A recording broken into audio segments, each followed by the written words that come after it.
لكم كل شيء. الله سبحانه وتعالى خلق الدنيا كلها لك وخلقك أنت له.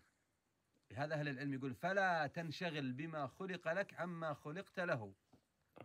خلق لك السماوات وخلق لك الأرض وخلق لك الشمس وخلق لك البحار والأنهار والأشجار وخلق لك البهائم وخلق لك الإبل وخلق لك الأبقار وخلق لك الغنم. الآن الغنم تذبح وتأكل، والإبل تذبح وتأكل، والأسماك تأكل، كل شيء ولهذا تجد آيات بالقرآن خلق لكم، ذرأ لكم، أنشأ لكم، لكم لكم لكم. لكن أنت أيها الإنسان مخلوق لله. وما خلقت الجن والإنس إلا ليعبدون.